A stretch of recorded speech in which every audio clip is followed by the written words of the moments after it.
Covering the life and times of legendary gonzo journalist Hunter S. Thompson, this goes to his humble beginnings back into Kentucky, where he grew a healthy disrespect for authority, right from being a jobbing writer, creating gonzo journalism himself, and his tragic Kurt Cobain-style demise back in 2005. This documentary obviously features classic excerpts from Thompson alumni, including classic documentary clips from the good doctor himself, ably demonstrating his crazed trademark persona. 7 it, Glenny boy, this is bad country! What are we marking? 6 o'clock. Oh no, God!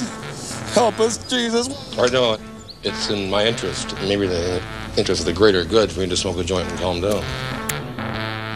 He was not afraid to rock the boat and to challenge the establishment and to express himself in unique and radical, sometimes shocking ways. He described me as a half-crazed Davy Crockett running around the parapets of Nixon's Alamo.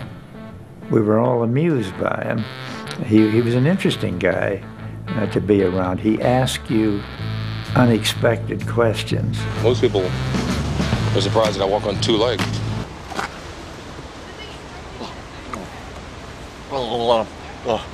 Well put together, appropriately spaced visuals, it rolls along nicely, etc, etc, with an excellent soundtrack. On the surface, Gonzo does appear to tick all the correct boxes.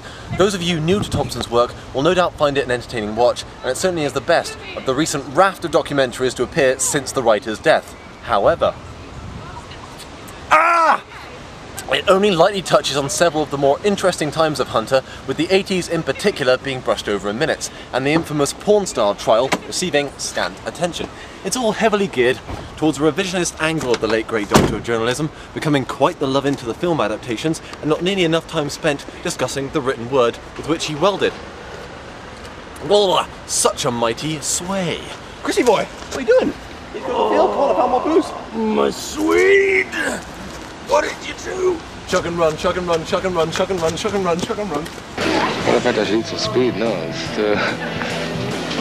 we want to be moderate. You know, let's do a half. I got a call from Hunter.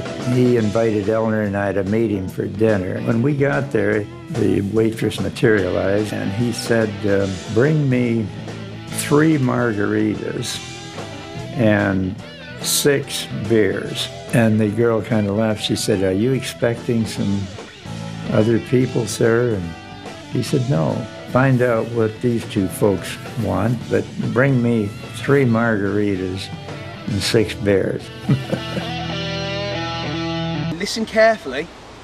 You can hear the flute, the sound of the rapist. This film is very good for people that are Hunter-like, people that have no sort of perception or connection to the character of the Duke and of the gonzo author himself. Sadly though, we are somewhat connoisseurs, you see? And because of that, we want to get a bit more into it, a bit more meat of the matter, you know, a bit more of the love nub.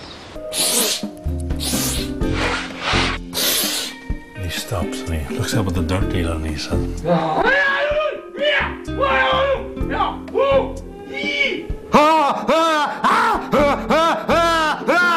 you know, it got worse and worse and worse and worse.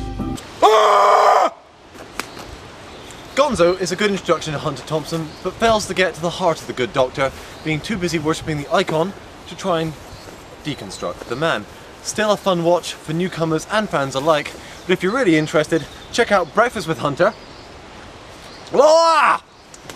and the BBC Omnibus special on the Criterion DVD of Fear Loathing in Las Vegas. Or heaven forbid, go read one of his books.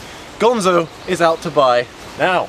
Oh, this has been a great send-off, hasn't it? What a stag do. He's getting married, isn't he? Yeah. Getting hitched, you know what I mean? Speaking of which, we've got to get you to the fucking church, come on!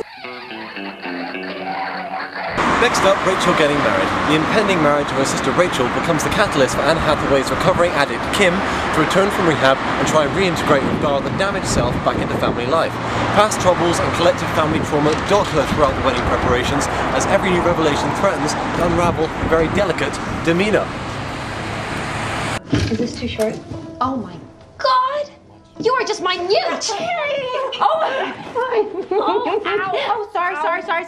I have pins all over me. Yeah, I can feel. Kim, could you not smoke in here, please? You look great. Oh no, I'm so fat. What rehab makes you fat is all the vending machines. No, stop it. No, you. I would swear to God that you were puking again. Hi, Kim. Hi, Emma. Seriously, you're so tiny, it's like you're Asian. It's that perennial Hollywood problem, isn't it? Trying to elicit audience sympathy for good-looking, wealthy Westerners with problems. What's the matter? Not spending some of your infinite disposable cash in quite the most productive manner? But it's a somewhat low-key approach that really saves this film, as documentary-style camera work and naturalistic performances will have you watching through clenched fingers as the sweet family moments descend into typically savage inter-sibling rivalry and long-dormant grudges get unearthed, often in front of the entire guest list. I'm stuck! There's just 1,000 things to worry about here. Absolutely. A wedding will take everything out of you, I tell you that. It will, and that's why it would be so lovely if we could all... No, you people really need to purge. You really should go to Naranon or something. It's... Now, Kim, come on, baby. Oh, my Lord, we've been to Naranon, you know that. Wait a second. You people? You mean your family, the people in this room? Yes. All of you people living in this little world of judgment and paranoia and mistrust. I can feel it all the time.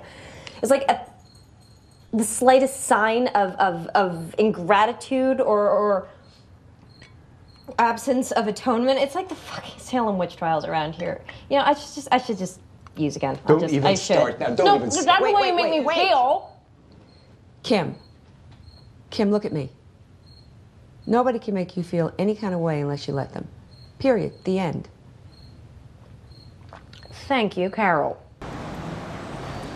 Rachel Getting Married is a decent look at the often thin facade of family life. Not without its moments of levity, it's well written and performed and manages to be both a solid depiction of a troubled young woman without coming off like Oscar bait. Rachel Getting Married is out to buy now. Danny boy, good note. It says, gone to Africa, you were crap in bed, don't want to get married, I'm with your mum. Pasty? Yeah, well.